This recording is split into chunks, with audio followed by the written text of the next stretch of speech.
ဘုဒီအိုက်တလား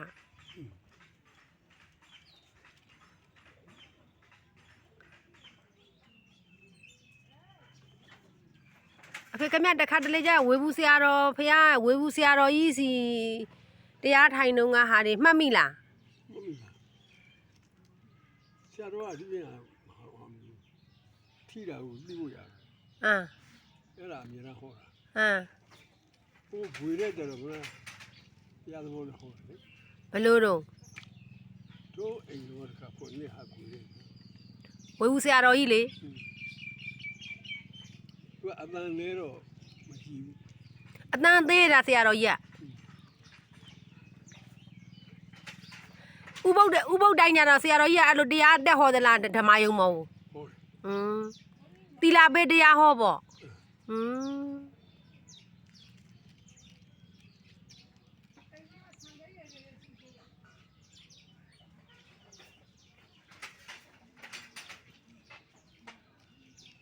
အဲ့ကြတော့ဥပုဒ်တဲ့အများကြီးလား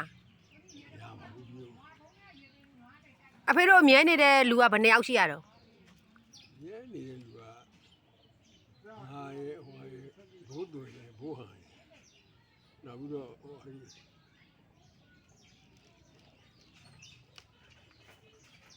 လူကိုခေါ်ရတဲ့တယောက်လူကကျောင်းဝင်ဝတ်လုပ်လိုက်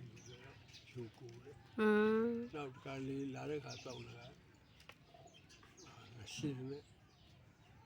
ဥစ္စာလေးပါလူကူလေး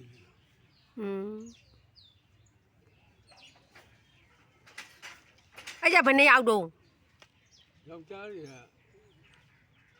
ဒီနေ့6ယောက်9ယောက်ရှိတယ်မိန်းမတွေကတော့တို့စီကိုမရပါဘူးတန်ခါပြီးတဲ့ညနေဆိုင်တော့အဲ့ဒီတောင်ပြားကသာသနာထုတ်ခေါ်တဲ့ကြောင်ကြီးဆိုကြောက်တော်ကြီးရဲ့အောက်ထိုင်ရတာလေအဲ့ဒါကျတော့80တရားလောက်တော့ရှိတယ်။အော်ညနေခင်းတရားထိုင်တာဟုတ်လား။အော်ဒီနေ့ထိုင်ရတယ်အဲ့ဒါ။အော်နေလိုက်ထိုင်ရလား။အဲ့ဒါဟိုလိုအပြင်ကနေလာထိုင်ကြလားရိတ်တာတဲ့ရင်လား။အပြင်ကတော့ရိတ်တာရဟာ။ချို့လည်းစပင်းနဲ့လာပြီးတော့ထိုင်ကြတာလေ။တရားချတော့မှပြန်သွားတာ။အဲ့ဒါကြဖေတို့နေတိုင်းထိုင်ရပေါ့။ထိုင်ရတယ်နေတိုင်း။ကိုတင်းတင်းကြပ်ကြပ်တော့မဟုတ်ဘူး။မထိုင်ရင်လည်းနေလို့ရတယ်။အော်။ကိုကဘာမှတော့ထိုင်ရမှာတော့ထိုင်ရတာ။အော်